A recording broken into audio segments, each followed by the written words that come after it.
Okay, we are going to start. Good morning to all the students. Today's session will be handled by Ms. Radhika Ketty, lecturer in computer, Government Polytechnic College, Kottakkal. She did her PG, UG in BTech Computer Science and Engineering and MTech in Computational Linguistics. She has over 15 years of experience, teaching experience. Welcome you, madam, for today's session. So we can start. Thank you, ma'am. Hello. A very good morning. Warm welcome to the presentation. Visual programming, the course having course code 5254 is a very important course included in your program CABM in order to set your goal to your career as a software developer or application programmer. The important topics of your visual programming are: first module deals with introduction to visual programming, and second module we discuss control structures and arrays, and in third module you will study Windows programming, and in fourth module we will complete ADO.NET and ASP.NET. Today I take class on the portions of first module, Introduction to Visual Programming and .NET Framework. This is our important topic of Module 1, .NET Framework. To understand the .NET Framework, so after the code, after the presentation, you will be able to discuss, or you will be able to say about .NET Framework. Thank you. So, what is visual programming? ഇന്ന് ഈ Covid പ്രതിരോധ കാലത്ത് നമുക്കറിയാം, വളരെ കാലം മുമ്പ് തന്നെ computer നമ്മുടെ നിത്യജീവിതത്തിന്റെ ഭാഗമായി മാറിയതാണ്. അതിനേക്കാൾ ഉപരിയായി കമ്പ്യൂട്ടർ ആപ്ലിക്കേഷൻസ് നമുക്ക് ഒഴിച്ചു കൂടാനാവാത്ത ഒരു ഭാഗമായി മാറിക്കഴിഞ്ഞു. നമ്മളിപ്പോൾ ഈ ഇരിക്കുന്ന ഈ ക്ലാസ് നിങ്ങളുടെ വീടുകളിൽ പല ഡിവൈസിലിരുന്ന് എന്റെ ക്ലാസ് കേൾക്കുന്നു. ഞാൻ ഇവിടെ കോളേജിലിരുന്ന് ക്ലാസ് പ്രസന്റ് ചെയ്യുന്നു. അറ്റ് ദ സെയിം ടൈം നിങ്ങൾക്ക് കേൾക്കാൻ സാധിക്കുകയാണ്. അപ്പോൾ ഈ ഒരു സിനാരിയോ ഇതെങ്ങനെയാണ് സാധ്യമായത്? ഇത് സാധ്യമാവുന്നത് പ്രോഗ്രാമിംഗ് എന്ന ഒരു കലയിലൂടെയാണ്. ശരി, വിഷ്വൽ പ്രോഗ്രാമിങ്ങിനെ നമുക്ക് ഇങ്ങനെ ഡിഫൈൻ ചെയ്യാം. Visual programming is the development of Windows-based applications or graphical user interface applications. So obviously a visual programming language is a programming language that uses graphical elements and figures to develop a program. So ഈ ഒരു visual programming ഇങ്ങനെ ഒരു visualisation ചെയ്യാനായിട്ട് തന്നെ different graphical objects ആണ് ഇതിൽ use ചെയ്യുന്നത്. ഈ ഒബ്ജക്ട്സിനെ നമുക്ക് Windows, buttons, list, boxes and menus എന്നൊക്കെ പറയാം. ഇതൊക്കെ ഈ വിഷ്വൽ പ്രോഗ്രാമിംഗ് ലാംഗ്വേജിലെ ഇൻബിൽറ്റ് ആയിട്ടുള്ള ഒബ്ജക്ട്സ് ആണ്. ഇത് കൂടുതലായിട്ട് മനസ്സിലാക്കാനായിട്ട് നമുക്ക് മനസ്സിലാക്കാം. ഒരു ടെക്സ്റ്റ് മെസ്സേജ് SMS, അത് ടെക്സ്റ്റ് ആണ്, അതിന് വിഷ്വലൈസേഷൻ ഇല്ല. ആക്ച്വലി അതിനേക്കാൾ നിങ്ങൾക്ക് ഇഷ്ടം വാട്സാപ്പിൽ ഒരു മെസ്സേജ് അയക്കാനാണ്. കാര്യം അത് വിഷ്വലി നിങ്ങളെ ഏറെ ആകർഷിക്കുന്നു. ഇമേജസ് അപ്ലോഡ് ചെയ്യാനും പാട്ട് പാടാനും വീഡിയോസ് അപ്ലോഡ് ചെയ്യാനും എനിത്തിങ്, അതിനെല്ലാം വാട്സപ്പ് എന്ന സോഫ്റ്റ്വെയർ ആണ്, ആപ്ലിക്കേഷൻ ആണ് നിങ്ങളെ സഹായിക്കുന്നത്. അതുകൊണ്ട് തന്നെ വിഷ്വൽ പ്രോഗ്രാമിംഗ് അല്ലെങ്കിൽ വിഷ്വലൈസേഷൻ ആണ് എല്ലാവരും കൂടുതൽ ഇഷ്ടപ്പെടുന്നത്.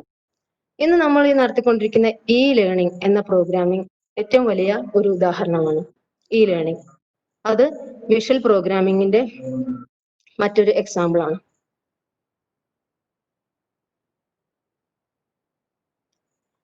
ഇനി ഏറ്റവും കൂടുതൽ നമ്മളിപ്പോൾ യൂസ് ചെയ്യുന്ന ആപ്ലിക്കേഷൻസ് ആണ് വെബ് ആപ്ലിക്കേഷൻസ് ആൻഡ് വെബ്സൈറ്റ്സ്. എന്താണ് ഒരു വെബ് ആപ്ലിക്കേഷൻ? നിങ്ങൾക്ക് എല്ലാം ഫെമിലിയർ ആയിട്ടുള്ള ജിമെയിൽ, ഒരു കണ്ടന്റ് നിങ്ങൾക്ക് വേറെ ആൾക്ക് അയക്കണമെങ്കിൽ നിങ്ങൾ യൂസ് ചെയ്യുന്ന മെയിൽ, അതായത് ജിമെയിൽ, അതൊരു വെബ് ആപ്ലിക്കേഷൻ ആണ്. അതായത് ഒരു വെബ് ടെക്നോളജിയാണ്. യൂസിങ് ഇന്റർനെറ്റ് യൂസ് ചെയ്ത് നിങ്ങൾ ടാസ്ക് പെർഫോം ചെയ്യാണ്. അപ്പോൾ a web application is a computer program that utilises the web technology to perform task over the internet. ഇനി ഇതോടൊപ്പം നിങ്ങൾക്ക് ചേർത്ത് വായിക്കാൻ കഴിയുന്ന മറ്റൊരു സാധനമാണ് വെബ്സൈറ്റ്, അല്ലെ? നിങ്ങൾക്ക് സിറ്ററിന്റെ വെബ്സൈറ്റ് ഓൾറെഡി ഫെമിലിയർ ആണ്. ടി കേരളയുടെ വെബ്സൈറ്റ് നിങ്ങൾക്കറിയാം. google.com it's also A website, അല്ലെ? എത്ര ആപ്ലിക്കേഷൻസ് ആണ് അത് പ്രൊവൈഡ് ചെയ്യുന്നത്. അപ്പൊ what is the difference between this website and web application? A website provides visual and text content which user can view and read, but we can't affect its functioning. Where web applications, we can change the content in a for a restricted data. For example, Facebook ഒരു web application ആയിട്ട് പറയാം. അതിൽ നിങ്ങൾക്ക് it needs authentication. നിങ്ങൾ login ചെയ്ത് password type ചെയ്ത് Facebook എന്ന social മീഡിയയിലേക്ക് കയറുന്നു, നിങ്ങളുടെ പേജിലേക്ക് കയറുന്നു. You can post your photos, you can post your videos, you can send messages, etc. So there is a difference between a web application and a website. അതുപോലെ mail ഒരു web application ആണ്. എത്രമാത്രം email providers ആണ് ഉള്ളത്. അതിൽ ഏറ്റവും popular ആയിട്ട് ഇപ്പൊ യൂസ് ചെയ്യുന്നത് ജിമെയിൽ ആണെങ്കിലും അതോടൊപ്പം യാഹൂ, ഹോട്ട്മെയിൽ, റെഡിഫ് മെയിൽ, ഇതൊക്കെ വളരെ കാലം മുമ്പ് തന്നെ ഈ ഇന്റർനെറ്റ് മേഖലയിലേക്ക് വന്നിട്ടുള്ള ഇമെയിൽ പ്രൊവൈഡേഴ്സ് ആണ്. അപ്പൊ ഞാനിതൊക്കെ പറയുന്നത് വിഷ്വലൈസേഷന്റെ ഒരു എഫക്ട് നിങ്ങളിലേക്ക് മനസ്സിലാകാൻ വേണ്ടിയിട്ടാണ്. ഇനി നമ്മൾ ഈ കോവിഡ് കാലത്ത് ഏറ്റവും കേട്ട ഒരു വാക്കായിരുന്നു നോർക്ക രജിസ്ട്രേഷൻ. നമ്മുടെ പ്രവാസികൾക്ക് ഇന്ത്യയിലേക്ക്, നമ്മുടെ നാട്ടിലേക്ക് തിരിച്ചു വരാൻ വേണ്ടിയിട്ട് അവർക്ക് നോർക്ക എന്ന് പറയുന്ന നോൺ റെസിഡൻസ് ഓഫ് കേരള, അവർക്ക് പ്രൊവൈഡ് ചെയ്തിട്ടുള്ള നോർക്ക റൂട്ട്സ് എന്ന വെബ്സൈറ്റിൽ രജിസ്റ്റർ ചെയ്യണം. അങ്ങനെ രജിസ്റ്റർ ചെയ്യുമ്പോൾ കിട്ടുന്ന ഗുണം എന്താണ്? പല ഭാഗത്തു നിന്ന് വരുന്ന ആളുകൾ എപ്പോഴൊക്കെ ഇവിടെ എത്തും, അങ്ങനെ അവരുടെ ഡാറ്റ കളക്ട് ചെയ്ത് നമ്മുടെ ആരോഗ്യ പ്രവർത്തകർക്കും സന്നദ്ധ സംഘടനകൾക്കും മറ്റും അവരെ ക്വാറന്റൈൻ ചെയ്യാനുള്ള ഒരു അവസരം കിട്ടണം, അല്ലെ? ക്വാറന്റൈനിലേക്ക് വളരെ എന്താ പറയാ പ്ലാൻഡ് ആയിട്ട് ചെയ്യാനുള്ള ഒരു അവസരം ഒരുക്കി തരുന്നത് ഈ നോർക്ക രജിസ്ട്രേഷൻ വഴിയാണ്. ഓക്കെ, അപ്പൊ ഇവിടെ ഒരു എന്താ പറയാ വെബ് ആപ്ലിക്കേഷന്റെ, അല്ലെങ്കിൽ ഇതൊരു വെബ്സൈറ്റ് ആണ്, ഇതിന്റെ ഒരു ഏറ്റവും നല്ല ഒരു ആപ്ലിക്കേഷൻ ആയിട്ട് നിങ്ങൾക്ക് അത് കാണാൻ പറ്റും. ഇങ്ങനെ ഒന്നും ഉണ്ടായിരുന്നില്ലെങ്കിൽ എങ്ങനെ അറിയാൻ പറ്റും ഇവിടെ ആളുകൾ എത്തുന്നു എന്ന്? ഫോൺ ചെയ്ത് പറയാൻ പറ്റുമോ? Is it possible? അല്ല. അപ്പോ ഇങ്ങനെ ഒരു വെബ്സൈറ്റ് ഉള്ളത് കൊണ്ടാണ് ഇത്രയും ഡാറ്റ ഒരുമിച്ച് കളക്ട് ചെയ്യാനും അതിനനുസരിച്ച് കാര്യങ്ങൾ കോർഡിനേറ്റ് ചെയ്യാനും പറ്റുന്നത്. അതുപോലെ പ്രോഗ്രാമിങ്ങിന്റെ മറ്റൊരു അനന്ത സാധ്യതയാണ് നിങ്ങൾ പഠിക്കുന്ന ബിസിനസ് സൊല്യൂഷൻസിന് നിങ്ങൾക്ക് ടെക്നോളജി ഡ്രിവൺ ബിസിനസ് സൊല്യൂഷൻസ് ആക്കി മാറ്റാൻ പറ്റും. ഇപ്പോൾ ഓൺലൈൻ പർച്ചേസിംഗ് ഒക്കെ നമ്മുടെ നിത്യജീവിതത്തിന്റെ ഭാഗമായി കഴിഞ്ഞു. ആമസോൺ പോലുള്ള വെബ്സൈറ്റുകൾ നമ്മളെ അതിലേക്ക് ആകർഷിച്ചു കൊണ്ടിരിക്കുകയാണ്. ഇ കോമേഴ്സ്, എം കോമേഴ്സ് മാത്രമല്ല വളരെ സെക്യൂർ ആയിട്ട് പേയ്മെന്റ്സ് ചെയ്യാനും ഓൺലൈൻ പേയ്മെന്റ് സിസ്റ്റം, അതിനൊക്കെ വേണ്ടിയിട്ട് ഇതിൽ അതിനനുസരിച്ചുള്ള പ്രോഗ്രാമുകൾ ഉണ്ട്. ഈ പ്രോഗ്രാമിങ്ങിന്റെ ഒരു സ്ട്രെങ്ത് ആണ് ഞാൻ പറഞ്ഞുകൊണ്ടിരുന്നത്. അതുപോലെ മറ്റൊരു മേഖലയാണ് smart home applications. Automatic pet feeder നിങ്ങളൊന്ന് ആലോചിക്കും. നിങ്ങൾക്കൊരു പെറ്റ് ഉണ്ട്, അതിന് സമയാസമയം ഫുഡ് കൊടുക്കണം. അപ്പോ അത് ഓട്ടോമാറ്റിക്കലി ചെയ്യാനൊരു ഡിവൈസ് നിങ്ങൾക്കുണ്ടെങ്കിലോ?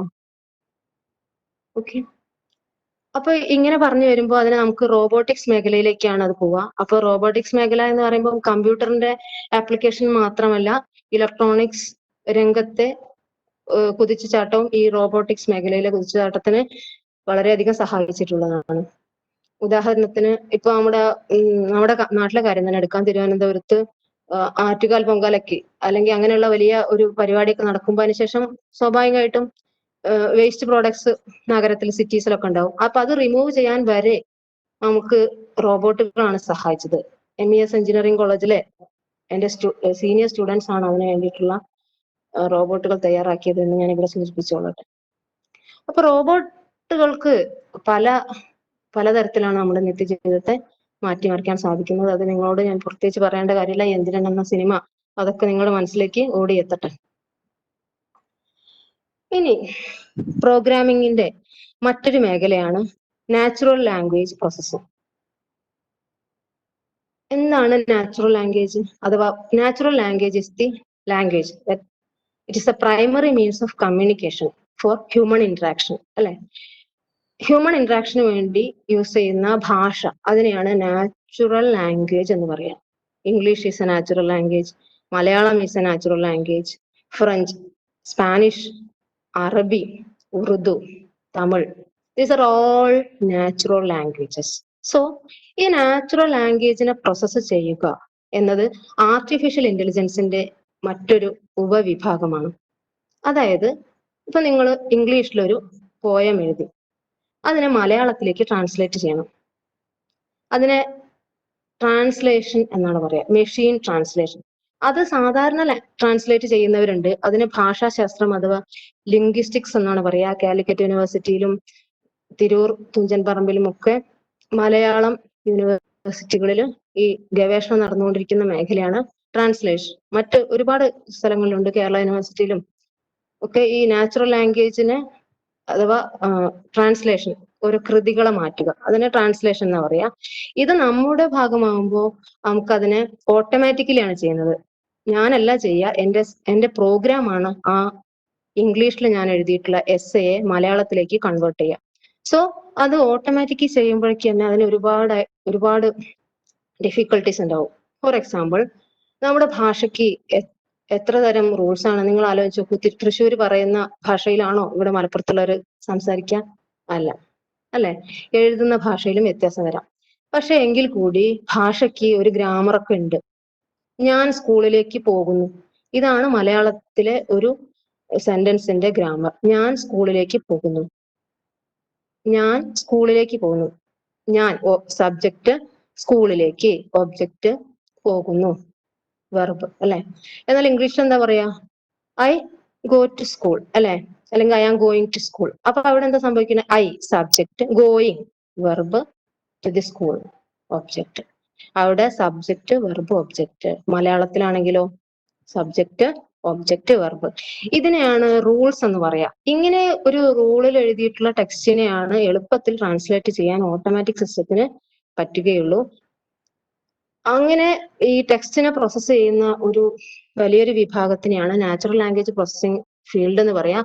കമ്പ്യൂട്ടേഷണൽ ലിംഗ്വിസ്റ്റിക്സ് എന്ന് പറയും. ഇത് നമ്മുടെ Sreekrishnapuram Palakkad government engineering college ശ്രീകൃഷ്ണപുരത്ത് ഇതിന്റെ എംടെക് നടന്നുകൊണ്ടിരിക്കുന്നുണ്ട്. പിന്നീടുള്ളത് IIT ബോംബെയിലാണ് ഈ നാച്ചുറൽ ലാംഗ്വേജ് പ്രോസസ്സിംഗ്. ഇതൊരു കമ്പ്യൂട്ടർ എന്താ പറയാ, ആർട്ടിഫിഷ്യൽ ഇന്റലിജൻസിന്റെ വലിയൊരു ഭാഗമാണ്. അത് നമ്മൾ അറിഞ്ഞുകൊണ്ടിരിക്കുന്നുണ്ട് ഇപ്പോ.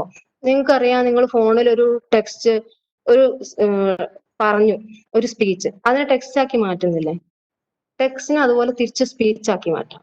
അപ്പൊ സ്പീച്ച് റെക്കഗ്നീഷൻ സിസ്റ്റംസും ഇതിലെ ഈ നാച്ചുറൽ ലാംഗ്വേജ് പ്രോസസ്സിങ്ങിന്റെ മറ്റൊരു എന്താ പറയാ ബ്രാഞ്ചാണ്. ഓക്കെ, ഇനി നിങ്ങൾക്ക് ഏറെ ഇഷ്ടപ്പെട്ട മറ്റൊരു ഭാഗമാണല്ലോ ഗെയിം ഡെവലപ്മെന്റ് അഥവാ ഗെയിമിംഗ്. ഇപ്പൊ കണ്ടില്ലേ, പബ്ജി, ഫ്രീ ഫയർ, ഈ ഗെയിമൊക്കെ വളരെ പോപ്പുലർ ആയി. ആക്ച്വലി ഗെയിമുകളൊക്കെ ഡെവലപ്പ് ചെയ്തത് എന്തിനാണ്? നമ്മുടെ സമയം വെറുതെ ഇങ്ങനെ ബോറടിച്ചിരിക്കുകയാണെങ്കിൽ കുറച്ച് സമയം എന്റർടൈൻമെന്റിന് വേണ്ടിയിട്ടാണ് ഈ ഗെയിംസ് ഒക്കെ കൊണ്ടുവന്നത്. അത് മാറി യുവതലമുറ ഇപ്പോ ഫുൾ ടൈം ഗെയിമിലേക്ക് പോകുന്ന ഒരു ടെൻഡൻസി ഉണ്ട്. അതിനെ നമുക്ക് ഒരിക്കലും അംഗീകരിച്ചു കൊടുക്കാനാവില്ല. എങ്കിലും ഗെയിം ഡെവലപ്മെന്റ് എന്ന് പറയുന്നത് ഇന്നത്തെ സോഫ്റ്റ്വെയർ ഡെവലപ്മെന്റിൽ ഏറ്റവും ഒരു ഇമ്പോർട്ടന്റ് റോൾ ഉള്ള ഒരു മേഖലയാണ്. ഈ ഗെയിം ഡെവലപ്മെന്റിലൊക്കെ കുട്ടികൾക്ക് നല്ല കരിയർ ഉണ്ടാക്കിയെടുക്കാൻ സാധിക്കുന്നതാണ്. അപ്പൊ പിന്നെ മറ്റൊരു തരത്തിലുള്ള സോഫ്റ്റ്വെയറുകളാണ് സിസ്റ്റം സോഫ്റ്റ്വെയർ. ഈ പറഞ്ഞതെല്ലാം ആപ്ലിക്കേഷൻ സോഫ്റ്റ്വെയർ എന്ന വിഭാഗത്തിലാണ് പെടുന്നത്. കാരണം ഇതൊക്കെ ഓരോരോ ആവശ്യങ്ങൾക്ക്, ഗെയിം കളിക്കാൻ, അല്ലെങ്കിൽ സ്പീച്ചിനെ ടെക്സ്റ്റ് ആക്കി മാറ്റാൻ, അല്ലെങ്കിൽ ഒരു ആൾക്ക് എക്സാമിന് രജിസ്റ്റർ ചെയ്യാൻ, ഇങ്ങനെയുള്ള ആപ്ലിക്കേഷൻസിന് വേണ്ടിയിട്ടാണ് ഈ സോഫ്റ്റ്വെയർസ് ഒക്കെ ഡെവലപ്പ് ചെയ്തത്. നേരെ മറിച്ച് സോഫ്റ്റ്വെയറിന്റെ മറ്റൊരു വിഭാഗമാണ് സിസ്റ്റം സോഫ്റ്റ്വെയർ. ഓൾറെഡി നിങ്ങൾ അത് പഠിച്ചിട്ടുണ്ട് ഫസ്റ്റ് സെമസ്റ്ററിൽ. പൈത്തൺ പ്രോഗ്രാമിംഗ് പഠിച്ച സമയത്ത് കമ്പ്യൂട്ടേഷണൽ ഫണ്ടമെന്റൽസ് ഓഫ് കമ്പ്യൂട്ടിംഗ് അല്ലെ, അതിൽ സിസ്റ്റം സോഫ്റ്റ്വെയറിനെ കുറിച്ച് പഠിച്ചതാണ്. System software is A software which works for the system's functioning. For example, operating system, then antivirus softwares, disk formatting softwares. These are all examples of system software. Read files from disk storage, etc. are the system softwares. ഇത്രയും applications ഒക്കെ ഞാൻ നിങ്ങളുടെ ഓർമ്മയിലേക്ക് കൊണ്ടുവന്നത് ഒരു പ്രോഗ്രാമിങ്ങിന്റെ സാധ്യതകളെ കുറിച്ച് പറയാനാണ്. അപ്പൊ എങ്ങനെയാണ് ഇതെല്ലാം സാധ്യമാകുന്നത്? ഏതെങ്കിലും ഒരു ലാംഗ്വേജ് പഠിച്ചാൽ മതിയോ? ഇതിന് മറ്റെന്തൊക്കെ കാര്യങ്ങൾ വേണം എന്നൊക്കെ നമുക്ക് മനസ്സിലാക്കേണ്ടത്. അപ്പൊ നിങ്ങൾ എപ്പോഴും ഒരു ലാംഗ്വേജ് പഠിക്കുമ്പോൾ അതിനെ നാച്ചുറൽ ലാംഗ്വേജുമായിട്ട് കമ്പയർ ചെയ്തിട്ട് വേണം പഠിക്കാൻ. അപ്പൊ ഓക്കെ, അപ്പോ ഈ കമ്പ്യൂട്ടേഴ്സിന്റെ ഒരു ഡെവലപ്മെന്റ് കാലഘട്ടത്തിൽ നിങ്ങൾക്കറിയാം, computer is A programmable electronic device. ഒരു ഇലക്ട്രോണിക് ഡിവൈസ് ആണ് അല്ലെ? അതിന് ഡിജിറ്റൽ സിഗ്നൽസ് മാത്രമേ അതിന് അറിയുള്ളൂ, അഥവാ സീറോസ് ആൻഡ് വൺസ് മാത്രമേ അതിന് പ്രോസസ് ചെയ്യാൻ പറ്റുള്ളൂ. അതുകൊണ്ട് തന്നെ അന്നത്തെ കാലത്ത് പ്രോഗ്രാമിംഗ് ചെയ്തപ്പോ ഈ സീറോസ് ആൻഡ് വൺസിനെ മാനുവലി ഓൾട്ടർനേറ്റ് ചെയ്യാനുള്ള സർക്യൂട്ട്സ് ഒക്കെയാണ് ഡെവലപ്പ് ചെയ്തിരുന്നത്. അതുകൊണ്ട് തന്നെ നിങ്ങൾക്കറിയാം, അന്നത്തെ earliest computers were gigantic in size. അതോടൊപ്പം ഈ പ്രോഗ്രാമിംഗ് ലാംഗ്വേജ്, ഹൈ ലെവൽ ലാംഗ്വേജിന്റെ ഒരു ഡെവലപ്മെന്റ്, അത് ഒരു റവല്യൂഷണറി സ്റ്റെപ്പ് തന്നെയായിരുന്നു. The creation of programming languages was a revolutionary step that took the field to another level. So, പറഞ്ഞു, a programming language is a formal language. Natural language is a language for communication. It is natural. But natural എന്ന് പറഞ്ഞാൽ എന്താണ്? അത് already develop ചെയ്ത് വന്നതാണ്, കൃത്രിമമായി ഉണ്ടാക്കിയതല്ല. കൃത്രിമമായി ഉണ്ടാക്കിയതാണ് നമ്മൾ ഭാഷയുടെ ചരിത്രത്തിലേക്കൊക്കെ പഠിച്ചു പോകുമ്പോൾ അത് ഉണ്ടാക്കപ്പെട്ടതാണെന്ന് നിങ്ങൾക്ക് മനസ്സിലാവും. എങ്കിലും അത് നാച്ചുറലി എല്ലാവർക്കും, ജനിച്ചു വീഴുന്ന ഒരു കുട്ടി പഠിച്ചു മനസ്സിലാക്കി വരുന്നതാണ്. അവനെ പഠിപ്പിക്കേണ്ടതില്ല അല്ലെ? അതുകൊണ്ട് നമുക്കതിനെ നാച്ചുറൽ ലാംഗ്വേജ് എന്ന് പറയാം. പക്ഷെ ഒരു പ്രോഗ്രാമിംഗ് ലാംഗ്വേജ് എന്തല്ല, നാച്ചുറൽ ലാംഗ്വേജ് അല്ല, അതൊരു ഫോർമൽ ലാംഗ്വേജ് ആണ്. അത് ഇംഗ്ലീഷ് ഭാഷയുടെ കീവേഡ്സ് യൂസ് ചെയ്തിട്ടാണ് അത് എഴുതുന്നത്. ഓക്കെ, അപ്പൊ ഞാൻ പറഞ്ഞു നേരത്തെ ലാംഗ്വേജിന്റെ കൺവേർഷൻ ഒക്കെ പറഞ്ഞു, ഒരു നാച്ചുറൽ ലാംഗ്വേജ് ആയാലും അതിന് ഒരു സെറ്റ് ഓഫ് റൂൾസ് ഒക്കെ ഉണ്ട്, എങ്കിലേ അത് പ്രോസസ് ചെയ്യാൻ എളുപ്പമാവുള്ളൂ എന്ന് പറഞ്ഞു. അതുപോലെ ഈ പ്രോഗ്രാമിംഗ് ലാംഗ്വേജിനും നമുക്കത് കമ്പ്യൂട്ടറിന് മനസ്സിലാകുന്ന ഭാഷയിലേക്ക് മാറ്റേണ്ടതുണ്ട്. അതുകൊണ്ട് തന്നെ ഈ programming language it follows A set of rules. അതിനെയാണ് സിൻടാക്സ് എന്ന് വിളിക്കുക. So the grammar rules for defining legal statements. എന്താണ് ലീഗൽ സ്റ്റേറ്റ്മെന്റ്സ്? Valid statements. ഒരു സ്റ്റേറ്റ്മെന്റ് വാലിഡ് ആവാൻ എന്താണോ റൂള്, ആ റൂളിനെയാണ് സിൻടാക്സ് എന്ന് പറയുക. അപ്പൊ ഒരു പ്രോഗ്രാമിംഗ് ലാംഗ്വേജ് ആ സിൻടാക്ടിക്കലി കറക്റ്റ് ആണെങ്കിൽ മാത്രമേ ആ പ്രോഗ്രാമിംഗ് ലാംഗ്വേജ് കൊണ്ട് എഴുതുന്ന ഒരു പ്രോഗ്രാം വർക്ക് ചെയ്യുള്ളൂ. Okay, otherwise it will fail. അതുപോലെ ഒരു ലാംഗ്വേജിന് സെമാൻറ്റിക്സ് ഉണ്ടാവും. ഞാൻ പറഞ്ഞില്ല നേരത്തെ, മീനിങ് ഉണ്ടാവും. എന്ത് കാര്യത്തിനും ഒരു ശരിയായ അർത്ഥം ഉണ്ടെങ്കിലാണ് എന്താ പറയാ അത് കറക്റ്റ് ആവുള്ളൂ അല്ലെ? അതുപോലെ ഈ പ്രോഗ്രാമിംഗ് ലാംഗ്വേജിലുള്ള മറ്റൊരു കോമ്പണന്റ് ആണ് അതിൽ set of statements. That means the instructions that say what to do എന്ന് പറയുന്നത്. പിന്നീട് നമുക്ക്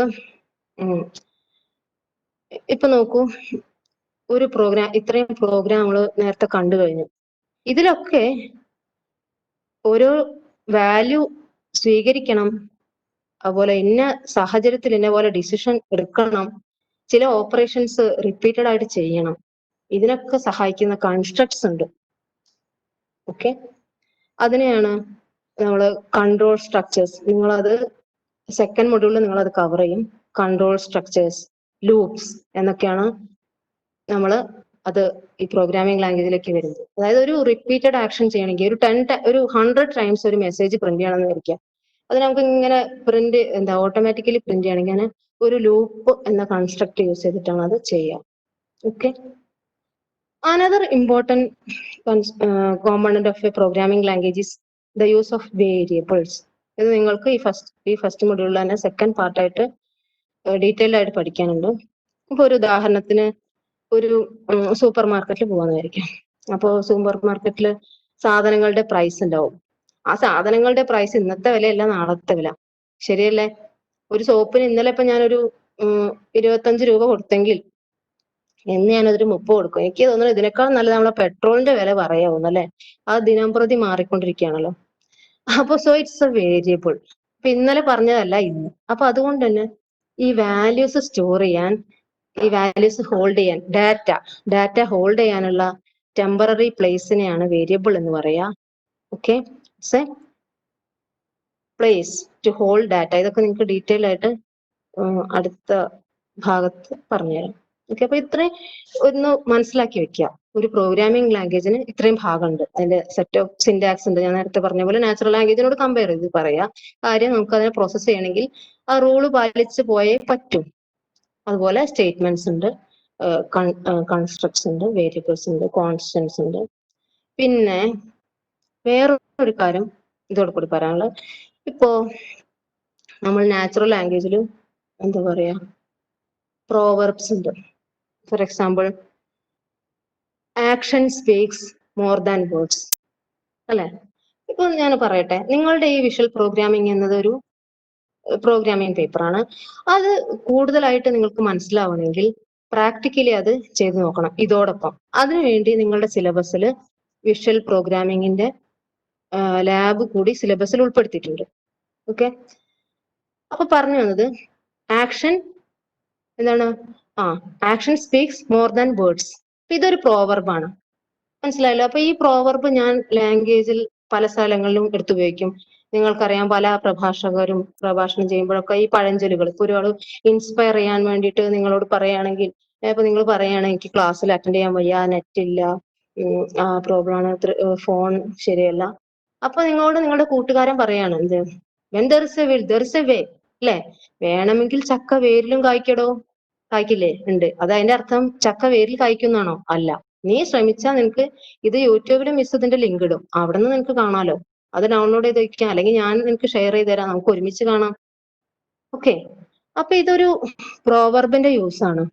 okay, when there is A will. അതുപോലെ ഈ അപ്പൊ ഞാനത് ആ പ്രോവർബ് എടുത്ത് ഉപയോഗിക്കുകയാണ്. ആ പ്രോവർബ് ഞാൻ ഉണ്ടാക്കിയതാണോ? അല്ല, അത് ലാംഗ്വേജിൽ ഇൻബിൽറ്റ് ആയിട്ടുള്ള ഒരു യൂസേജിനുള്ള ഒരു ഫങ്ഷൻ എന്ന് നമുക്ക് ഇവിടെ പറയാം, അല്ലെ? ഒരു സ്റ്റേറ്റ്മെന്റ് ആണ് ഈ പ്രോവർബുകൾ എന്ന് പറയുന്നത്. അതുപോലെ ശൈലികൾ, ഫ്രേസസ് ഒക്കെ. അതുപോലെ ഈ പ്രോഗ്രാമിംഗ് ലാംഗ്വേജിലും ഓൾറെഡി ഇതുപോലെ കുറെ ബിൽറ്റ് ഇൻ ഫങ്ഷൻസ് ഉണ്ട്, പ്രോസസ്സ് ചെയ്യുന്ന സമയത്ത് എടുത്ത് ഉപയോഗിക്കാൻ.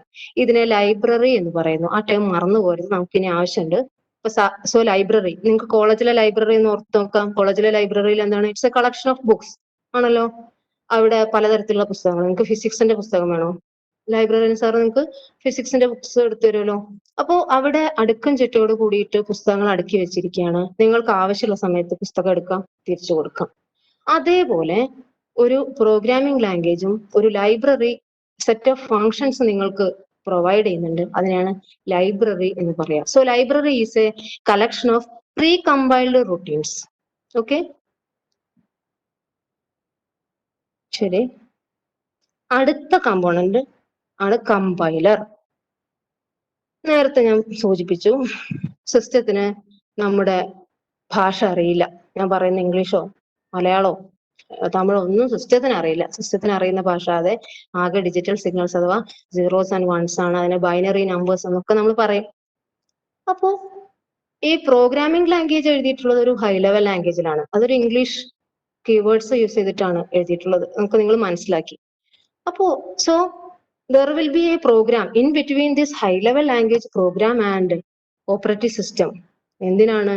in order to translate the code written in high level language program into machine level language program. Okay, so compiler is an important component of a programming language. Okay, ഒരു programming language use ചെയ്യുമ്പോൾ compiler എന്ന ഒരു system software കൂടി install ചെയ്താൽ മാത്രമേ നമുക്ക് ആ programming ലാംഗ്വേജിനെ സിസ്റ്റത്തിന് മനസ്സിലാവുന്ന ഭാഷയിലേക്ക് കൺവേർട്ട് ചെയ്യാനും അതുവഴി നമ്മൾ ഉദ്ദേശിച്ച ഫംഗ്ഷൻ ചെയ്യാനും സാധിക്കുകയുള്ളൂ. Compiler pre processing, lexical analysing, parsing, semantic analysing, അതായത് സിന്റാക്സ് കറക്റ്റ് ആണോ, അതിന്റെ സെമാൻറ്റിക്സ് ശരിയാണോ എന്നൊക്കെ നോക്കിയിട്ടാണ് ഇതിനെ കൺവേർട്ട് ചെയ്യാം. ഓക്കെ, ഞാൻ നേരത്തെ നാച്ചുറൽ ലാംഗ്വേജിൽ പറഞ്ഞ അതേപോലെ ഈ high level language translation machine level ലാംഗ്വേജിലേക്ക് നടക്കുമ്പോൾ ഇത്രയും സ്റ്റെപ്സ് ഉണ്ട്. പ്രീ പ്രോസസ് ചെയ്യണം, അതായത് ഈ സ്റ്റേറ്റ്മെന്റ്സിനെ ടോക്കൺസ് ആക്കി ഡിവൈഡ് ചെയ്യണം, അതിനെ ലെക്സിക്കൽ അനലൈസ് ചെയ്യണം, അതിനെ പാർസ് ചെയ്യണം. പാർസ് ചെയ്യണം എന്ന് പറഞ്ഞാൽ സിന്റാക്ടിക്കലി കറക്റ്റ് ആണോ എന്ന് നോക്കണം, സെമാൻറ്റിക്സ് നോക്കണം, ഇതിന്റെ ദെൻ ഇന്റർമീഡിയറ്റ് റെപ്രസെന്റേഷനിലേക്ക് മാറ്റണം, then code optimisation and code generation. ഇത്രയും ഒരു കമ്പൈലറിന്റെ സ്റ്റെപ്സ് ആണ്. ഇതൊന്നും നമുക്ക് അറിയേണ്ടതില്ല. ഇപ്പൊ നിങ്ങൾ നോക്കൂ, സിസ്കോ വെബക്സ് വഴി കയറി നിങ്ങൾക്ക് മറ്റ് അതിന്റെ എന്താ പറയാ ഇംപ്ലിമെന്റേഷനോ ഒന്നും അറിയേണ്ടതില്ല. സിസ്കോ വെബ്സ് എന്താ പറയാ വെബക്സ് നിങ്ങൾ ഫോണിൽ അല്ലെങ്കിൽ ലാപ്ടോപ്പിൽ ഒക്കെ ഇൻസ്റ്റാൾ ചെയ്യുന്നു, ആ സമയത്ത് അതുവഴി നിങ്ങൾക്ക് കയറാം. അതുപോലെ ഈ കമ്പൈലറിന്റെ ഈ കാര്യങ്ങളൊന്നും നമ്മൾ അറിയേണ്ടതില്ല, യൂസർ അറിയേണ്ടതില്ല, പ്രോഗ്രാമർ അറിയേണ്ടതില്ല. അതൊക്കെ ഓൾറെഡി ഇൻസ്റ്റാൾ ചെയ്ത് നമുക്ക് യൂസ് ചെയ്യാൻ പറ്റാവുന്നതാണ്. പക്ഷെ ഓർക്കുക, അതും പ്രോഗ്രാമാണ്. Compiler is also a program. For example, സിയുടെ കമ്പൈലർ ആണ് GCC, അതുപോലെ C++ന്റെ ആണ് G++, അതുപോലെ ജാവ യൂസ് ചെയ്യുന്നുണ്ട്. അതുപോലെ കമ്പൈലർക്ക് വരെ ഇന്റർപ്രറ്റർ എന്ന് പറയുന്ന ഒരു പ്രോഗ്രാം കൂടിയുണ്ട്. ഇന്റർപ്രറ്റർ എന്താ ചെയ്യുക, ലൈൻ ബൈ ലൈൻ കമ്പൈലേഷൻ ആണ്. അതൊക്കെ നിങ്ങൾക്ക് ഫസ്റ്റ് മോഡ്യൂളിൽ നിങ്ങൾ മനസ്സിലാക്കിയിട്ടുള്ളതാണ്. ഓക്കെ, ഇത്രയാണ് നമ്മൾ പ്രോഗ്രാമിംഗ് ലാംഗ്വേജിൽ പറഞ്ഞ് മനസ്സിലാക്കിയത്. അപ്പൊ ഇത്രയും സമയം കൊണ്ട് ഒരു പ്രോഗ്രാമിംഗ് ലാംഗ്വേജിന്റെ ബേസിക് ആയിട്ടുള്ള കാര്യങ്ങളെ കുറിച്ചൊക്കെ മനസ്സിലാക്കി. ഓക്കെ, ഇനി നിങ്ങൾക്കറിയാം, നിങ്ങൾ ഒരു വീട് നിർമ്മിക്കാൻ പോകുന്നതായിരിക്കും. അപ്പൊ പെട്ടെന്ന് ഒരു ദിവസം നമ്മൾ കല്ലും സിമെന്റും ഒക്കെ കൂട്ടിച്ചേർത്ത് ഒരു വീട്ടുണ്ടാക്കാൻ പറ്റുമോ? ഇല്ല. കാര്യങ്ങൾ അത്ര സിമ്പിൾ അല്ല അല്ലെ ചെയ്യാനായിട്ട്. അപ്പോ ഏതൊരു കാര്യം ചെയ്യുമ്പോഴും നമ്മൾ അതിനൊന്ന് പ്ലാൻ ചെയ്യും, വെൽ ഡിഫൈൻഡ് ആയിട്ടൊന്ന് എഴുതി നോക്കും. അല്ലെങ്കിൽ ഓക്കെ, അപ്പൊ ഒരു വീട് നിർമ്മിക്കാനാണെങ്കിൽ തന്നെ നമ്മൾ അതിനെ ഒരു പ്ലാൻ വരയ്ക്കും, വീട്ടുകാരുടെ ഒക്കെ ഒന്ന് ആലോചിക്കും, നമ്മുടെ എന്താ പറയാ ഫിനാൻഷ്യൽ സെറ്റപ്പിനും നമ്മുടെ സ്ഥലത്തിന് പരിമിതിക്കും ഒക്കെ യോജിക്കുന്ന തരത്തിലുള്ള ഒരു പ്ലാൻ വരച്ചിട്ടാണ് നമ്മൾ വീട് പണിയാൻ തുടങ്ങുക. അപ്പൊ പ്ലാനിൽ നമുക്ക് വേണ്ടത്ര മാറ്റങ്ങളൊക്കെ വരുത്താം. അതുപോലെ ഒരു പ്രോഗ്രാം തയ്യാറാക്കുന്നതിന് മുമ്പ് ഒരു നമ്മുടെ എഴുതാനുള്ള പ്രൊസീജിയർ ഒന്ന് എഴുതി നോക്കും. ഓക്കെ, അതിനെയാണ് അൽഗോരിതം എന്ന് പറയാം. സോ ഡീറ്റെയിൽഡ് ആയിട്ട് ഒരു പ്രൊസീജിയർ ആണ്, അതിനെയാണ് അൽഗോരിതം എന്ന് പറയാം. ഈ വേർഡ് നിങ്ങൾക്ക് ഫെമിലിയർ ആയിരിക്കും എന്ന് ഞാൻ കരുതുന്നു. അപ്പൊ അൽഗോരിതം എഴുതുന്നത് ഇംഗ്ലീഷ് ഭാഷയിൽ തന്നെയാണ്, നാച്ചുറൽ ലാംഗ്വേജിലാണ്. ഇനി ഈ അൽഗോരിതത്തിനെ നമുക്ക് സ്യൂഡോ കോഡ് എന്നും വിളിക്കാം. എപ്പോഴും അറിയോ, നമ്മൾ അതില് ഇംഗ്ലീഷിന്റെ കൂടെ ഈ പ്രോഗ്രാമിംഗ് ലാംഗ്വേജിന്റെ കുറച്ച് കോഡ് കൂടി മിക്സ് ചെയ്ത് എഴുതുകയാണെങ്കിൽ അതിനെ സ്യൂഡോ കോഡ് എന്ന് പറയും. ഓക്കെ, ഇനി ശരിക്കുമുള്ള നമ്മുടെ പ്രോഗ്രാം അതിനെ സോഴ്സ് കോഡ് എന്ന് പറയും. എന്തൊക്കെ കോഡായി? Pseudo code and source code. Okay, അപ്പൊ exact code written for problem solving in a programming language, a specific programming language is called source code. Okay, ഇനി ഈ സോഴ്സ് കോഡ് എന്ന് പറഞ്ഞിട്ട് വേറൊരു കോഡ് കൂടി പഠിക്കാനുണ്ട്, അതിനെയാണ് നിങ്ങൾ പറയാ നേറ്റീവ് കോഡ്. നേറ്റീവ് കോഡ് എന്ന് പറഞ്ഞു കഴിഞ്ഞാൽ സിസ്റ്റത്തിന് മനസ്സിലാകുന്ന ഭാഷ. മൂന്ന് തരത്തിലാണ്, ഒന്ന് pseudo code, then source code, then native code. ഇത് നിങ്ങൾ ഓർത്ത് വെക്കുക. ഇനി ഇപ്പൊ ഞാൻ പറയട്ടെ, നിങ്ങൾ ഉദ്ദേശിക്കുന്നത് പോലെ പ്രോഗ്രാമിംഗ് അത്ര എന്താ പറയാ ഒരു വലിയ പ്രയാസമുള്ള കാര്യമൊന്നുമല്ല. അതിന് നമുക്കൊരു ആർട്ടാണ്, ഇറ്റ്സ് ആൻ ആർട്ട്.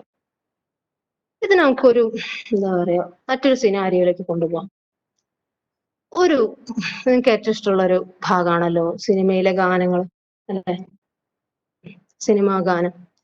അപ്പൊ സിനിമാ ഗാനം എങ്ങനെയാണ് അതിന്റെ സംവിധായകൻ ഒരു സിറ്റുവേഷൻ പറയും, ആ സിറ്റുവേഷൻ അനുസരിച്ച് ഇപ്പൊ സാഡ് ആണെങ്കിൽ ആ സാഡിനനുസരിച്ചാണ് അയാള് അത് കമ്പോസ് ചെയ്യുക. ഓക്കെ, അതിന്റെ വരികൾ എഴുതുക. ഒരു പാട്ട് ഞാൻ രണ്ടുപേരി പാടട്ടെ. സൂര്യകിരീടം വീണുടഞ്ഞു രാവിൻ തിരുവരങ്ങിൽ.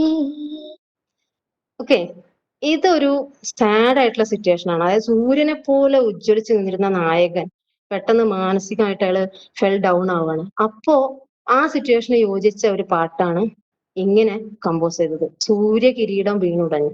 ഓക്കെ, ഇങ്ങനെ പാട്ടിന്റെ രംഗത്തേക്ക് പോവാണെങ്കിൽ ഒരുപാട് ഉദാഹരണങ്ങൾ ഇങ്ങനെ മനസ്സിലേക്ക് ഓടി ഓടി വരികയാണ്. മറ്റൊരു പാട്ട്, ഇപ്പൊ ഇനി പാട്ട് സന്തോഷമുള്ള പാട്ടാണെങ്കിൽ എന്താ പാടുക? മഞ്ഞക്കിളിയുടെ മൂളിപ്പാട്ടുണ്ടേ. ആ പാട്ട് കേൾക്കുമ്പോൾ തന്നെ ഒരു പാട്ട് പാടാൻ നിങ്ങൾക്ക് തോന്നുന്നുണ്ടോ? മോഹൻലാലിന്റെയും മഞ്ജുവാരുടെയും കന്മത എന്ന സിനിമയിലാണ്. അപ്പൊ ഒരു സന്തോഷമുള്ള സീൻ വരുമ്പോൾ അതിനനുസരിച്ചാണ് പാട്ട്. ഇനി ഏറ്റവും പോപ്പുലർ ആയിട്ടുള്ള ഒരു പാട്ടാണ് ഇപ്പൊ അടുത്ത് ഉയരെ എന്ന സിനിമയില് നമ്മുടെ നായികയ്ക്ക് നല്ലൊരു കോഴ്സിലേക്ക് പ്രൊമോഷൻ കിട്ടി പോകുന്നതാണ് രംഗം. അതേസമയം ആ ഒരു സുഹൃത്തിന് ഇവളെ പിരിയുന്നതിൽ വിഷമമുണ്ട്. അപ്പൊ രണ്ടും കൂടി മിക്സ് ചെയ്തിട്ടുള്ള ഒരു സിറ്റുവേഷൻ ആണ്. അപ്പൊ അവിടെ നോക്കൂ, എന്തായിരുന്നു ആ പാട്ട്, ഓർമ്മയുണ്ടോ? നീ മുകിലോ പുതുമഴമണിയോ തൂവയിലോ ഇരുളല നിഴലോ, അല്ലെ? അപ്പൊ ഇതിന്റെ രംഗം ഒന്ന് ആലോചിച്ച് മിക്സ് ചെയ്തിട്ടാണ് അത് നിങ്ങൾ ശരിക്കും ഈ കോഴ്സ് ഇത് ക്ലാസ് കഴിഞ്ഞതിന് ശേഷം ഒന്ന് കേട്ട് നോക്കട്ടോ. അപ്പൊ അതിലൊരു സന്തോഷവും അതേ സമയം തന്നെ അതെങ്ങനെയാണ് അതിന്റെ മിക്സിങ് നടക്കുന്നത്, അപ്പൊ അതിനനുസരിച്ചുള്ള രാഗങ്ങൾ അങ്ങനെ സെറ്റ് ചെയ്തിട്ടാണ് അത്. ഒരു ഉദാഹരണം കൂടി ഞാൻ പറയാം. ഏറെ ഹിറ്റ് ആയിട്ടുള്ള ഒരു സിനിമയായിരുന്നു എന്നു നിന്റെ മൊയ്തീൻ എന്ന പടത്തിലെ കാത്തിരുന്നു കാത്തിരുന്നു, അല്ലെ? ആ പാട്ട് എങ്ങനെയാണ്? അതിന്റെ സംവിധായകൻ തന്നെ പറയുന്നതാണ്, എം ജയചന്ദ്രൻ സാർ പറയുന്നതാണ്. കാത്തിരുന്ന് കാത്തിരുന്ന്, അതായത് വലിയൊരു കാത്തിരിപ്പാണ്. കാത്തിരുന്ന് കാത്തിരുന്നു എന്നല്ല പാടുന്നത്. കാത്തിരുന്ന് കാത്തിരുന്ന് പുഴ മെലിഞ്ഞു, അതാ പുഴ മെലിയാണ്. അപ്പോ റഫീഖ് അഹമ്മദ് എഴുതിയിരിക്കുന്നത് പുഴ മെലിഞ്ഞു എന്നാണ്. ഒരു പുഴ മെലിയണമെങ്കിൽ എത്ര കാലം വേണം, അല്ലെ? ഒരു വർഷകാലവും ഒരു വേനൽക്കാലത്തിന്റെ ഇടവേളയിലാണ് ആ പുഴ മെലിയുക. അപ്പൊ ആ കാത്തിരിപ്പ് നീളത ഉള്ളത് കൊണ്ട് കാണിക്കാനാണ് അങ്ങനെ ഒരു കോമ്പോസിഷൻ എഴുതിയതെന്ന് ജയേന്ദ്രൻ സാർ തന്നെ പറയാറുണ്ട്. അപ്പൊ ഞാൻ ഇത്രയും പറഞ്ഞത് ഇതുപോലെ തന്നെയാണ് എല്ലാ കാര്യങ്ങളും. നമ്മൾ അതിൽ കുറച്ച് നമ്മുടേതായിട്ടുള്ള കുറച്ച് കാര്യങ്ങളൊക്കെ ഇട്ട് കഴിയുമ്പോഴത്തേക്ക് അത് ആസ്വദിക്കാൻ പറ്റുന്ന ഒരു സംഗതിയായിട്ട് മാറും. That means programming is A art. A lot of arts are involved in programming, in computer engineering, application development. Okay. ഇനി let us move on to the C program. അപ്പൊ ഇത്രയും നേരം ഞാൻ പറഞ്ഞത് പ്രോഗ്രാമിംഗ് ലാംഗ്വേജുകളെ കുറിച്ചാണ്. ഇത് സി എന്ന പ്രോഗ്രാമിംഗ് ലാംഗ്വേജിൽ എഴുതിയിട്ടുള്ള ചെറിയൊരു കോഡാണ്. ഹലോ വേൾഡ് എന്ന് നിങ്ങൾക്ക് സ്ക്രീനിൽ പ്രിന്റ് ചെയ്യണം. അതിനുള്ള പ്രോഗ്രാം ആണ്. നോക്കൂ, print F hash include stdio.h int main brace opening. This is a command. And this is print F ബ്രാക്കറ്റിനകത്ത് ഡബിൾ കോട്ട്സിൽ hello world, double quotes close ചെയ്യുന്നു, ബ്രാക്കറ്റ് ക്ലോസ് ചെയ്യുന്നു, പുട്ട് സെമി കോളൻ, റിട്ടേൺ 0. ഇതാണ് hello world എന്ന് സ്ക്രീനിൽ display ചെയ്യാനുള്ള C പ്രോഗ്രാമിംഗിന്റെ ഒരു code. Output ഇത്ര മാത്രമേ ഉള്ളൂ, ഹലോ വേൾഡ് എന്ന് പ്രിന്റ് ചെയ്യും. അപ്പൊ അതിന്റെ എത്ര സ്റ്റേറ്റ്മെന്റ്സ് ഉണ്ട് എന്ന് നോക്കൂ. ഇതാണ് ഞാൻ പറഞ്ഞ ലൈബ്രറി stdio.h, അതായത് ഒരു ഹെഡർ ഫയലാണ്. സ്റ്റാൻഡേർഡ് ഇൻപുട്ട് ഔട്ട്പുട്ട് ഫംഗ്ഷനുകളെ ഈ പ്രോഗ്രാമിൽ ഉപയോഗിക്കുന്നു. ഈ പ്രിന്റ് എഫ് ഒരു ഔട്ട്പുട്ട് ഫംഗ്ഷൻ ആണ്, അല്ലെ? അപ്പൊ ഇത് യൂസ് ചെയ്യുന്നു എന്ന് കാണിക്കാനാണ് ഞാൻ ഈ ഹെഡർ ഫയൽ ഇതിൽ ഇൻക്ലൂഡ് ചെയ്തത്. ഇതിനെ ഒരു പ്രീ പ്രൊസസീവ് ഡയറക്റ്റീവ് എന്നൊക്കെയാണ് പറയുക. അപ്പോ ഇതാണ് ഒരു സി ലാംഗ്വേജിന്റെ കോഡ്. ഓക്കെ, നിങ്ങൾക്ക് ഇത് എങ്ങനെ ചെയ്ത് നോക്കാന്ന് വെച്ചാൽ സിസ്റ്റത്തിൽ അല്ലെങ്കിൽ ഓൺലൈൻ ആയിട്ട് തന്നെ ഇതിന്റെ കമ്പൈലേഴ്സ് അവൈലബിൾ ആണ്. ജസ്റ്റ് ഇവിടെ ടൈപ്പ് ചെയ്യുക, റൺ കീ പ്രസ് ചെയ്യുക, അതിന്റെ ഔട്ട്പുട്ട് കാണാൻ പറ്റും. ഇത് ഓൺലൈൻ ആയിട്ട് നിങ്ങൾക്ക് ചെയ്ത് നോക്കാം. നിങ്ങൾക്ക് ലാപ്ടോപ്പോ കമ്പ്യൂട്ടറോ ഒക്കെ കയ്യിലുണ്ട്, നെറ്റ് അവൈലബിൾ ആണെങ്കിൽ നിങ്ങൾ ഇതൊന്ന് ചെയ്ത് നോക്കുക. അപ്പൊ ഇതാണ് ഒരു പ്രോഗ്രാമിംഗ് ലാംഗ്വേജ്. അപ്പൊ ശ്രദ്ധിക്കുക, ഞാൻ നേരത്തെ പറഞ്ഞു ഒരു SMS, ഒരു ടെക്സ്റ്റ് ബേസ്ഡ് ആപ്ലിക്കേഷൻ ആണ് SMS.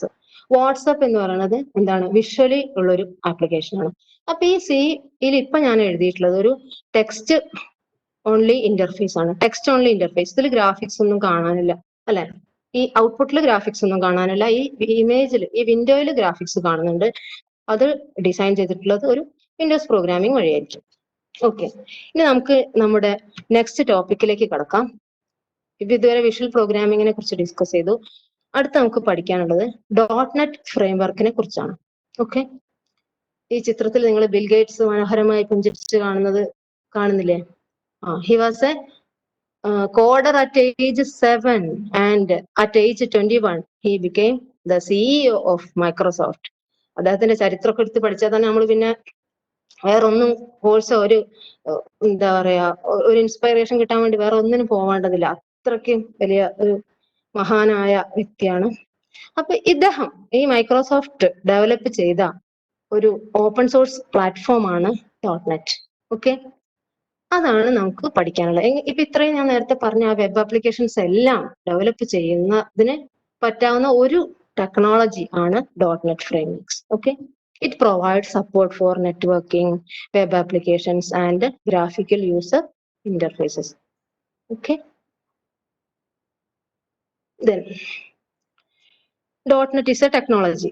.NET is a technology which was developed by Microsoft in 2002. Okay, so in 2004 ആണ് അത് ഓപ്പൺ സോഴ്സ് ആയിട്ട് അതിന്റെ .NET ഫ്രെയിംവർക്ക് വരുന്നത്. ഓക്കെ, അപ്പൊ ഈ .NET-ന് 3 ഇംപ്ലിമെന്റേഷൻസ് ആണുള്ളത്. ഒന്ന് .NET Core, one is .NET Framework and another is Xamarin Mono. First ആണ് നമുക്ക് പഠിക്കാൻ സിലബസിൽ പറഞ്ഞിട്ടുള്ളത് running websites, web applications, desktop applications ഒക്കെ ഡെവലപ്പ് ചെയ്യാനുള്ള ഫ്രെയിംവർക്ക് ആണ് .NET ഫ്രെയിംവർക്ക്. .NET Core എന്ന് പറയുന്നത് മറ്റ് വെബ് സർവീസസ് അതുപോലെ ഇതേപോലെ തന്നെ ഒരു .NET-ന്റെ ഇംപ്ലിമെന്റേഷൻ ആണ് .NET Core. കൺസോൾ ആപ്ലിക്കേഷൻസും ഒക്കെ ഏത് ഓപ്പറേറ്റിംഗ് സിസ്റ്റത്തിലും ഇംപ്ലിമെന്റ് ചെയ്യാൻ പറ്റും. ദെൻ ഈ Xamarin Mono എന്ന് പറയുന്നത് നമ്മുടെ മൊബൈൽ ഓപ്പറേറ്റിംഗ് സിസ്റ്റം ആണ്. മൊബൈൽ ആപ്ലിക്കേഷൻസ് ഒക്കെ നമുക്ക് റൺ ചെയ്യാൻ വേണ്ടിയിട്ട് ഉള്ള .NET-ന്റെ ഇംപ്ലിമെന്റേഷൻ ആണ്. ആൻഡ്രോയിഡ് OS ഒക്കെ സപ്പോർട്ട് ചെയ്യുന്ന. ഇതിൽ നമുക്ക് സ്പെസിഫിക് ആയിട്ട് പഠിക്കാനുള്ളത് .NET ഫ്രെയിംവർക്ക് ആണ്. അപ്പൊ ഇതിന്റെ ഡെഫിനേഷൻ ഒന്ന് മനസ്സിലാക്കി വെക്കണം. With .NET you can use multiple languages, libraries to build web, mobile, desktop and gaming applications. .NET framework is the heart of the Microsoft .NET. .NET framework is the heart of the Microsoft .NET. എന്താണെന്ന് നമുക്ക് നോക്കാം. ഈ .NET framework ഞാൻ ഫസ്റ്റിലെ സൂചിപ്പിച്ചു. ഈ course പഠിക്കുന്നതോടുകൂടി നിങ്ങൾക്ക് നിങ്ങളുടെ career ഒരു എന്താ പറയാ സോഫ്റ്റ്വെയർ ഡെവലപ്പർ അല്ലെങ്കിൽ ആപ്ലിക്കേഷൻ പ്രോഗ്രാമർ എന്ന ലെവലിലേക്ക് തിരിച്ചുവിടാൻ പറ്റും. ഈ ഒരു വിഷ്വൽ പ്രോഗ്രാമിംഗ് എന്ന ലാംഗ്വേജ് എന്ന കോഴ്സ് ഒരു ചൂണ്ടുപലകയാണ്. നിങ്ങൾക്ക് ആ ഒരു കരിയറിലേക്കുള്ള ഒരു ചുവടുവെപ്പാണ്. അത് നന്നായിട്ട് മനസ്സിലാക്കി പഠിക്കുകയാണെങ്കിൽ നിങ്ങൾക്ക് നിങ്ങളുടെ കരിയറിൽ നല്ല വിജയം ഉറപ്പാണ്. ഇപ്പൊ നിങ്ങൾക്കറിയാം, ഞാൻ എപ്പോഴും കുട്ടികളോട് പറയാറുണ്ട്, വെള്ളം തിളക്കണമെങ്കിൽ എപ്പോഴാ 100 ഡിഗ്രി സെൽഷ്യസിലാണ് വെള്ളം തിളക്കുക അല്ലെ. 90 to 100 ഡിഗ്രി സെൽഷ്യസിലേ വെള്ളം തിളക്കുള്ളൂ. വെള്ളം അതുവരെ നമ്മൾ എന്താ ചെയ്യാ, ചൂടാക്കിക്കൊണ്ടിരിക്കുകയാണ്. ഗ്യാസിലോ വിറകടുപ്പിലോ എവിടെയാണെങ്കിലും അത് ചൂടാക്കിക്കൊണ്ടിരിക്കുകയാണ്. എത്ര ചൂടാക്കിയാലും അത് കണ്ടന്റിനനുസരിച്ച് ആ 90 to 100 ഡിഗ്രി ആയാൽ മാത്രമേ അത് തിളയിൽ എത്തുള്ളൂ അല്ലെ, തിളക്കുള്ളൂ. അതുപോലെ തന്നെയാണ് ഈ പ്രോഗ്രാമിംഗ് പഠിക്കുമ്പോഴും. തുടക്കത്തിൽ വലിയ രസമൊന്നും ഉണ്ടാവില്ല, എങ്കിലും അതിന്റെ കോൺസെപ്റ്റ്സ് മുഴുവൻ പഠിച്ചു കഴിഞ്ഞാലേ നിങ്ങൾക്ക് ആക്ച്വലി ഒരു നല്ല സോഫ്റ്റ്വെയർ ഡെവലപ്പ് ചെയ്യാൻ പറ്റുള്ളൂ. അതുകൊണ്ട് ഇതൊന്നും പാതി വഴിയിൽ ഉപേക്ഷിക്കരുത്. ഒരു കാര്യം നമ്മൾ പാതി വഴിയിൽ ഉപേക്ഷിക്കരുത്. നിങ്ങൾ ആ വെള്ളം തിളയ്ക്കുന്ന ഉദാഹരണം എപ്പോഴും മനസ്സിലേക്ക് ഓർക്കുക. തിളയ്ക്കണമെങ്കിൽ തിളനില എത്തിയാലേ പറ്റൂ. അതുവരെ യു ഷുഡ് വെയിറ്റ്. അപ്പോ .NET ഫ്രെയിംവർക്കിലേക്ക് തിരിച്ചു വരാം. .NET ഫ്രെയിംവർക്കിന് ഫോം ബേസ്ഡ് ആപ്ലിക്കേഷൻസും വെബ് ബേസ്ഡ് ആപ്ലിക്കേഷൻസും ക്രിയേറ്റ് ചെയ്യാനായിട്ട് നമുക്ക് യൂസ് ചെയ്യാം. പിന്നീട് ഇതിന്റെ ഒരു അഡ്വാൻറ്റേജ് എന്ന് പറയുന്നത് മോർ ദാൻ 60 ലാംഗ്വേജസിന് ഇത് .NET ഫ്രെയിംവർക്ക് സപ്പോർട്ട് ചെയ്യുന്നുണ്ട്. അതിൽ കോമൺ ആയിട്ടുള്ളത് വിഷ്വൽ ബേസിക്കും C#, വിഷ്വൽ C++ എക്സെട്ര ആണ്. ഇതൊക്കെയാണ് കോമൺ ആയിട്ട് യൂസ് ചെയ്യുന്ന ലാംഗ്വേജ്. കാരണം VB ഉണ്ടായിരുന്നു, അത് വിഷ്വൽ ആക്കിയപ്പോ വിഷ്വൽ ബേസിക് ആയി. ഓക്കെ, ദെൻ എന്താ പറയാ വിഷ്വൽ C++. C++ ഉണ്ട്, അതിന്റെ വിഷ്വൽ വേർഷൻ ആണ് വിഷ്വൽ C++. ഓക്കെ, അപ്പൊ ഇതിനൊക്കെ ആര് സപ്പോർട്ട് ചെയ്യുന്നുണ്ട്? .NET ഫ്രെയിംവർക്ക് സപ്പോർട്ട് ചെയ്യുന്നുണ്ട്. അതിന്റെ ഡയഗ്രാം കണ്ടു കഴിഞ്ഞാൽ നിങ്ങൾക്ക് മനസ്സിലാവും. ഇതാണ് ഒരു .NET ഫ്രെയിംവർക്കിന്റെ ആപ്ലിക്കേഷനെ കറക്റ്റ് ആയിട്ട് മനസ്സിലാക്കാൻ പറ്റിയ ഒരു ഡയഗ്രാം. ഇപ്പുറത്ത് ഈ കാണിച്ചിരിക്കുന്നത് ഒരു C++, വിഷ്വൽ അല്ല, വിഷ്വൽ പ്രോഗ്രാമിംഗ് അല്ലാത്ത C++ ലാംഗ്വേജിൽ എഴുതിയിട്ടുള്ള കമ്പൈലേഷൻ എക്സിക്യൂഷൻ പ്രോസസ്സും ഇത് .NET സപ്പോർട്ട് ചെയ്യുന്ന ലാംഗ്വേജിൽ എഴുതിയിട്ടുള്ള ആപ്ലിക്കേഷന്റെ എക്സിക്യൂഷൻ ആണ് ഈ കാണുന്നത്. നോക്കൂ, C++ ലാംഗ്വേജ് ആണ് ഇവിടെ യൂസ് ചെയ്തത്. ഫോർ എക്സാമ്പിൾ, അതിനെ പ്രീ .NET ആപ്ലിക്കേഷൻ എന്ന് ഞാൻ വിളിച്ചു. അതിന്റെ കമ്പൈലർ അതിനെ converted in to assembly. That is .dll or exe format. അതിനെ ഞാൻ നേരത്തെ പറഞ്ഞ പോലെ നാറ്റീവ് കോഡിലേക്ക് മാറ്റി ദി ഓപ്പറേറ്റിംഗ് സിസ്റ്റം അതിനെ റൺ ചെയ്തു അല്ലെ. ഓപ്പറേറ്റിംഗ് സിസ്റ്റത്തിന് റൺ ചെയ്യുന്ന രൂപത്തിൽ ഈ അസംബ്ലി കോഡ് കിട്ടി. അതാരാ മാറ്റിയത്? കമ്പൈലർ. ഓക്കെ. ഇനി അതേസമയം ഈ ചിത്രത്തിലേക്ക് നോക്കൂ. ഇതില് more than 1 languages are here അല്ലെ. ഇനി അതിൽ ഏതെങ്കിലും ഒരു ലാംഗ്വേജ് യൂസ് ചെയ്ത് .NET ആപ്ലിക്കേഷൻ എഴുതി, ആ ലാംഗ്വേജ് കമ്പൈലർ യൂസ് ചെയ്ത് അത് കമ്പൈൽ ചെയ്തു. അതിന്റെ ഔട്ട്പുട്ട് എന്ന് പറയുന്നത് നേറ്റീവ് കോഡ് അല്ല, ഒരു ഇന്റർമീഡിയറ്റ് ലാംഗ്വേജ് കോഡാണ്. ഓക്കെ. അതിനെയാണ് വീണ്ടും CLR എന്ന് പറയുന്ന ഒരു engine off A .NET framework ഈ ഓപ്പറേറ്റിംഗ് സിസ്റ്റത്തിന് മനസ്സിലാവുന്ന സീറോസ് ആൻഡ് വൺസ് എന്ന നേറ്റീവ് കോഡിലേക്ക് മാറ്റുന്നത്. നിങ്ങൾക്ക് ഇത് മനസ്സിലാവാൻ ഞാൻ വേറെ ഉദാഹരണം കൂടി പറയാം. ഇപ്പൊ ഇവിടെ ഒരൊറ്റ ലാംഗ്വേജേ ഉള്ളൂ അല്ലെ. ഇവിടെ ഇപ്പൊ നോക്കൂ, ഒരു ഹിന്ദിയിൽ സംസാരിക്കുന്ന ഒരാള് മലയാളിയോട് സംസാരിക്കുകയാണ്. അപ്പൊ മലയാളിക്ക് മലയാളം അറിയുള്ളൂ, ഹിന്ദി അറിയില്ല. അപ്പൊ ഹിന്ദിയെ മലയാളത്തിലേക്ക് മാറ്റണമെങ്കിൽ അവിടെ ഒരു കൺവേർട്ടർ വേണം, നിങ്ങൾക്കറിയാം. ഓക്കെ. അതാണ് ഇവിടെ നടന്നുകൊണ്ടിരിക്കുന്നത്. C++ എഴുതുന്നു, കമ്പൈൽ ചെയ്യുന്നു, അതിനെ ഇപ്പൊ ഹിന്ദിയിലാണെങ്കിൽ അതിനെ മലയാളത്തേക്ക് മാറ്റുന്നു, അങ്ങനെ പറയാം. ഇവിടെയാണെങ്കിലോ അയാൾക്ക് ഹിന്ദിയിലോ സ്പാനിഷിലോ ഫ്രഞ്ചിലോ ഇംഗ്ലീഷിലോ അറബിയിലോ ഉറുദുലോ തമിഴിലോ ഏത് ലാംഗ്വേജിലും അയാൾക്ക് സംസാരിക്കാം. അതിനെ മലയാളമാക്കി മാറ്റുന്നു. അപ്പൊ അവിടെ കുറച്ച് പണികൾ നടക്കണ്ടേ? കാരണം ഈ ലാംഗ്വേജിനൊക്കെ ഞാൻ പറഞ്ഞ പോലെ ഡിഫറെന്റ് സിന്റാക്സ് ആണ്, നേരത്തെ സൂചിപ്പിച്ചു. അതുകൊണ്ട് തന്നെ അതെന്താ വർക്ക് ചെയ്യാന്ന് വെച്ചാല് ആ ലാംഗ്വേജ് കൺവേർട്ടർ അതിനെ ഒരു ഇന്റർമീഡിയറ്റ് ലാംഗ്വേജിലേക്ക് മാറ്റുകയും ആ ഇന്റർമീഡിയറ്റ് ലാംഗ്വേജിനെ ഭാഷയിലേക്ക് മാറ്റുകയും ചെയ്യുന്നു. അപ്പോൾ ഫ്രഞ്ചിലായാലും തമിഴിലായാലും ഒക്കെ ഉള്ള ഭാഷയെ ഇന്റർമീഡിയറ്റിലേക്ക് മാറ്റുന്നു. Then from that intermediate language it is converted in to the native code. ഇതാണ് ഒരു .NET ഫ്രെയിംവർക്കിന്റെ വർക്കിംഗ്. ഓക്കെ. ഈ .NET ഫ്രെയിംവർക്കിന് ഉള്ള ബേസിക് കോമ്പണൻസ് ആണ് ഇതൊക്കെ. ഇപ്പൊ സിസ്കോ വെബെക്സ് വഴി നമ്മൾ ഈ ലേണിംഗ് ചെയ്യുമ്പോൾ കുറെ കോമ്പണൻസ് ഉണ്ട്. സിറ്റർ അത് ഓർഗനൈസ് ചെയ്യുന്നു, അതിനെ സിസ്കോ വെബെക്സ് എന്ന ആപ്ലിക്കേഷനിലാണ് അത് റൺ ചെയ്യുന്നത്. അതിന് നിങ്ങൾ കുറെ സ്റ്റുഡൻസ് അത് കാണുന്നു. ഓക്കെ. അതുപോലെ ഒരു .NET ഫ്രെയിംവർക്കിന് ഇത്രയും കോമ്പണൻസ് ഉണ്ട്. ലാംഗ്വേജ് അതാണ് VB.NET, C#, J# and others. Then common language specification, common type system, base class library, ADO.NET, ASP.NET, window forms, and common language runtime. These are the main components of a .NET. Language ഞാൻ already പറഞ്ഞു കഴിഞ്ഞു. ഇനി language you can choose. Common type system എന്ന് പറഞ്ഞു കഴിഞ്ഞാൽ നേരത്തെ data type ഞാൻ പറഞ്ഞില്ലേ, ആ ഡാറ്റ ടൈപ്പിന്റെ സെറ്റിനെയാണ് കോമൺ ടൈപ്പ് സിസ്റ്റം എന്ന് പറയാ. ഇവിടെ ഒത്തിരി ലാംഗ്വേജസ് ഉള്ളത് കൊണ്ട് തന്നെ കോമൺ ആയിട്ടുള്ള സെറ്റ് ഓഫ് ഡാറ്റ ടൈപ്സിനെ ഡിസ്ക്രൈബ് ചെയ്യുന്നു common type system. Okay, next component is common language specification, or we can say CLS. Common language specification എന്ന് പറഞ്ഞാൽ ഞാൻ നേരത്തെ സൂചിപ്പിച്ച പോലെ സിന്റാക്സ്. ഓരോ ലാംഗ്വേജിനും ഓരോ സിന്റാക്സ് ആണ്. അപ്പൊ കോമൺ ആയിട്ട് ഈ ലാംഗ്വേജസിന്റെ എല്ലാം syntax set of rules specify ചെയ്യുന്ന സബ്സെറ്റിനെ കോമൺ ലാംഗ്വേജ് സ്പെസിഫിക്കേഷൻ എന്ന് പറയുന്നു. It is A subset of CTS, common type system. Common type സിസ്റ്റത്തിന്റെ ഒരു സബ്സെറ്റ് ആണ് common language specification. It is nothing but A set of rules. Okay. or it is a set of guidelines that languages should follow so that it can communicate with other .NET languages in a seamless manner. Okay, അതാണ് അതിന്റെ common language സ്പെസിഫിക്കേഷന്റെ definition. Next ആണ് base class library. നേരത്തെ ഞാൻ പറഞ്ഞ വെർബിന്റെ ഒക്കെ ഉദാഹരണം പോലെ ഒരു ലാംഗ്വേജിന് ലൈബ്രറി ഇല്ലാതെ അത് റൺ ചെയ്യാൻ പറ്റില്ല. അപ്പോ ഇതിനെയൊക്കെ വേണ്ട ലൈബ്രറി, എല്ലാ കോമ്പണൻസും ഫങ്ഷനാലിറ്റിക്ക് വേണ്ടിയിട്ടുള്ള ഡാറ്റ ടൈപ്സ്, ക്ലാസസ്, ഇന്റർഫേസസ്, ഇതെല്ലാം പ്രൊവൈഡ് ചെയ്യുന്നത് ആരാണ്? Base class library. So base class library is an important component of a .NET framework. Okay, it's also called as base class library or frame class library. ഇനി ഈ base class library നമ്മൾ കുറച്ച് പറഞ്ഞേ പറ്റൂ. കാര്യം base class library ഒരുപാട് functions ചെയ്യണം. അപ്പൊ വലിയ ഇമ്പോർട്ടന്റ് ആളല്ലേ, അപ്പൊ നമുക്ക് എന്തെങ്കിലും പറയണ്ടേ അയാളെ കുറിച്ച്, അല്ലെ? അതെ. .NET ബേസ് ക്ലാസ് ലൈബ്രറി എന്തൊക്കെ പ്രൊവൈഡ് ചെയ്യുന്നു? നെയിം സ്പേസസ് കൂടി പ്രൊവൈഡ് ചെയ്യുന്നുണ്ട്. എന്താണ് ഈ നെയിം സ്പേസ് എന്ന് പറഞ്ഞാൽ? അതായത് കുറെ ഫങ്ഷൻസ് ഉണ്ടാവും. For example system.data. നോക്കൂ, system.data. It contains classes for accessing and managing data from diverse sources. അപ്പൊ ആ സിസ്റ്റം ഡോട്ട് ഡാറ്റ എന്ന് പറയുന്നത് ഒരു നെയിം സ്പേസ് ആണ്. ഓക്കെ, അതുപോലെ ഈ നെയിം സ്പേസിന് കുറച്ച് നെയിമിംഗ് കൺവെൻഷൻസ് ഉണ്ട്. Company name dot technology name എന്നാണ് പറയുക.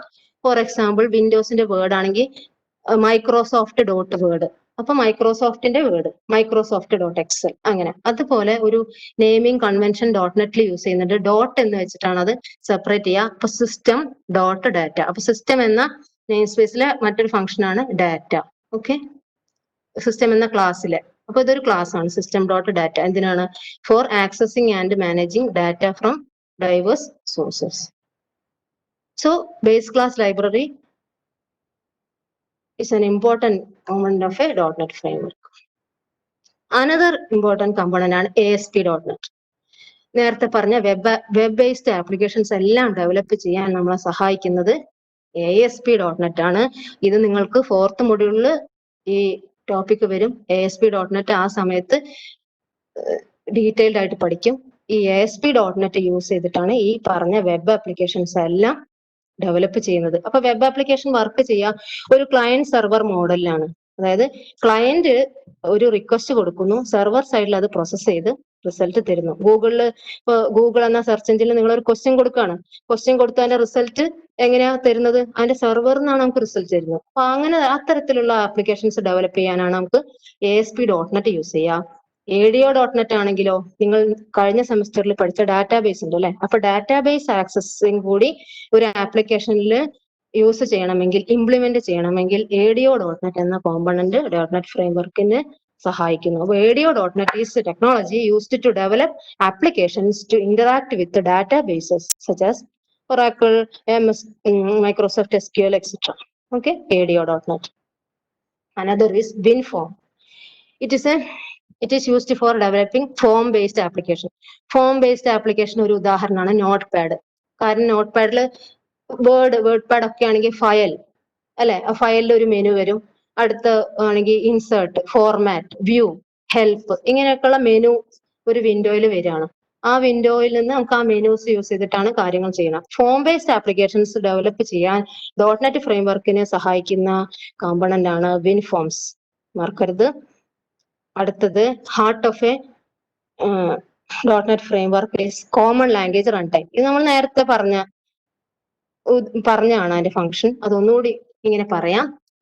ഇത് ഇത് ഇമ്പോർട്ടന്റ് ആണ്. CLR is the engine off A .NET framework എന്ന് പറയാം. Execution engine.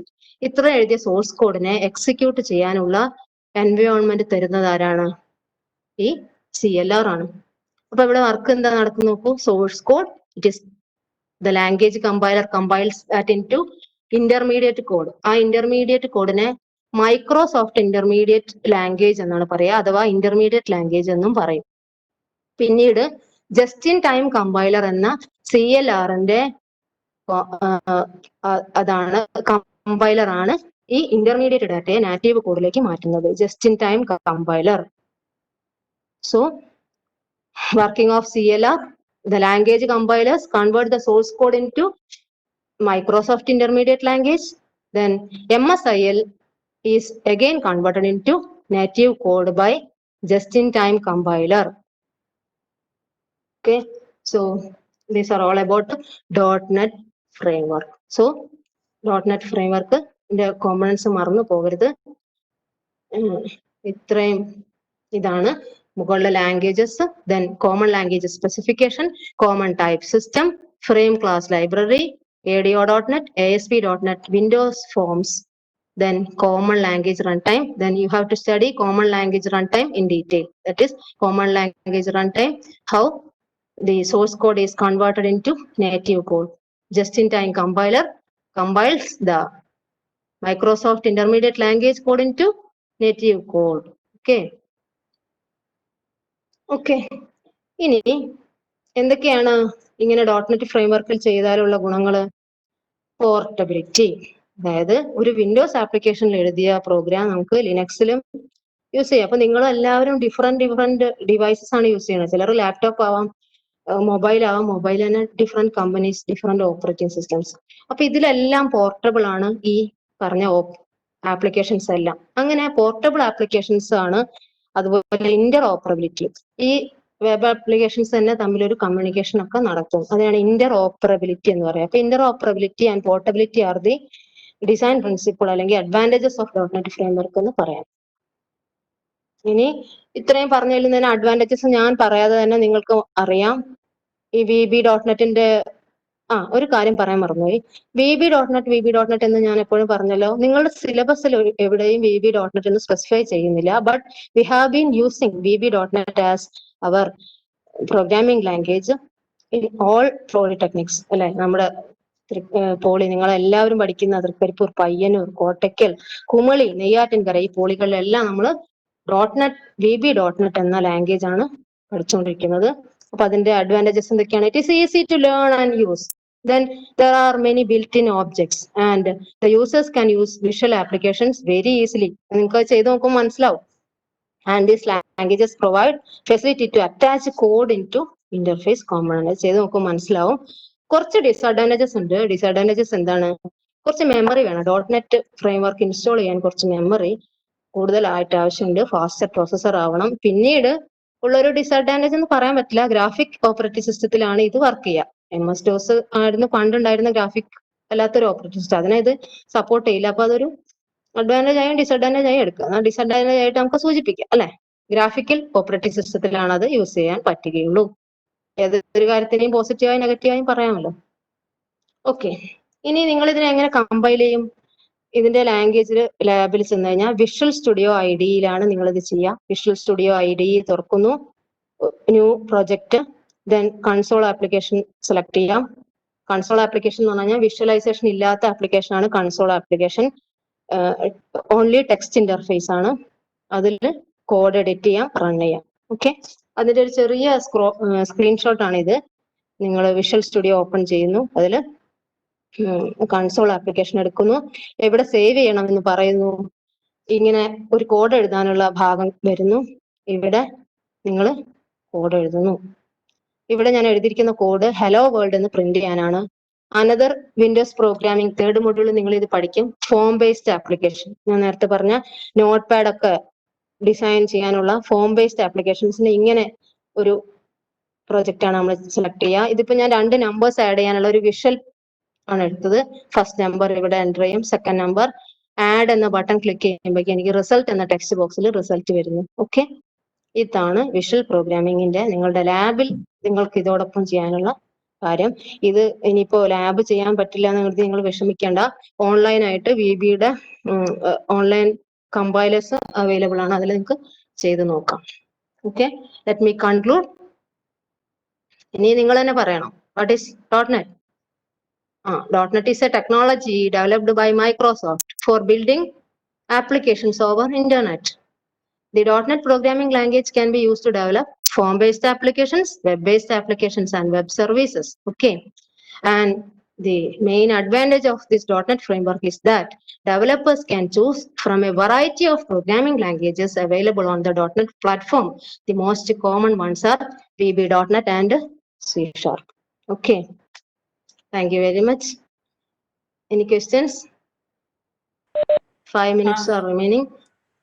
സോ ഒരു ക്വസ്റ്റ്യൻ ഉള്ളത്, പൈത്തണിൽ .NET യൂസ് ചെയ്യുന്നുണ്ടോ?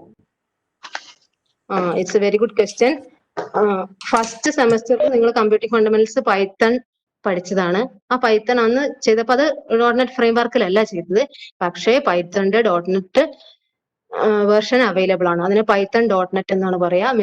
മാഡം ചോദിച്ചത് നല്ലൊരു ക്വസ്റ്റ്യൻ ആണ്. എന്താണ് സ്റ്റുഡൻസിന്റെ ഭാഗത്തു നിന്നാണെങ്കിൽ അത് ഞാൻ അപ്രീഷിയേറ്റ് ചെയ്യുന്നു. കാരണം പൈത്തൺ എന്ന് പറയുന്ന ലാംഗ്വേജ് നാച്ചുറൽ ലാംഗ്വേജ് പ്രോസസ്സിങ്ങിനും മറ്റും നന്നായി സപ്പോർട്ട് ചെയ്യുന്ന ലാംഗ്വേജ് ആണ്.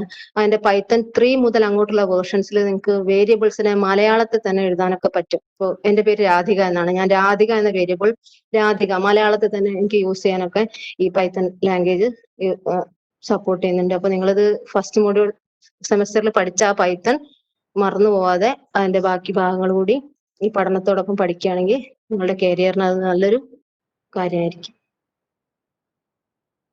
ഓക്കെ, വേറൊരു ക്വസ്റ്റ്യൻ വന്നത്, what are the main users of this subject? ഈ സബ്ജക്റ്റിന്റെ മെയിൻ യൂസേഴ്സ് എന്തൊക്കെയാണ്? ഇറ്റ്സ് ഒബിയസ്. അപ്പൊ ഇത്രയും നേരം ക്ലാസ് കേട്ടപ്പോ ഒന്ന് മനസ്സിലായില്ലേ? It's a very good question. എന്നാൽ അതായത് ഇത്രയും വെബ് ആപ്ലിക്കേഷൻസ് അല്ലെ, web applications, web based applications, form based applications എല്ലാം വിഷ്വലി ബേസ്ഡ് ആപ്ലിക്കേഷൻസ് ഇത് ഡെവലപ്പ് ചെയ്യാനാണ് ഈ .NET ലാംഗ്വേജസ് യൂസ് ചെയ്യുന്നത്.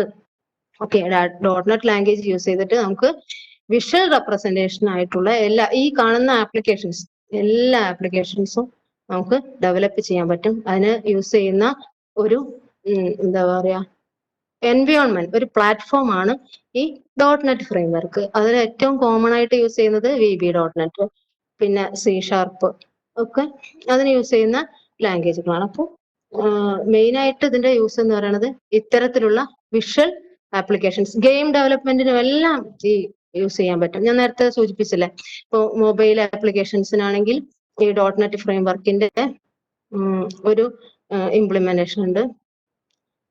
ഓക്കെ, എന്താ Xamarin.Mono എന്ന് പറയുന്ന ഒരു .NET ഇംപ്ലിമെന്റേഷൻ ആണ്. നമുക്ക് മൊബൈൽ ഓപ്പറേറ്റിംഗ് സിസ്റ്റത്തിലൊക്കെ റണ്ണിങ് ആപ്ലിക്കേഷൻസിന് വേണ്ടിയിട്ടുള്ള ഇംപ്ലിമെന്റേഷന് വേണ്ടിയിട്ടുള്ള ഒരു .NETന്റെ ഇംപ്ലിമെന്റേഷൻ ആണ്. ഇനി എനി മോർ ക്വസ്റ്റ്യൻസ്? ഒരു ക്വസ്റ്റ്യനും കൂടെ ഉണ്ട്. What is meant by client, what is server, എന്താണ് ഇത് തമ്മിലുള്ള വ്യത്യാസം? It's a very good question. Client is അതായത് ഇപ്പൊ ഗൂഗിൾ തന്നെ ഒരു എക്സാമ്പിൾ ആയിട്ട് എടുക്കുക. അതൊരു ക്ലയന്റ് സെർവർ മോഡലാണല്ലോ വർക്ക് ചെയ്യുന്നത്. ക്ലയന്റ് എന്ന് പറയുന്നത് ആവശ്യക്കാരനാണ്.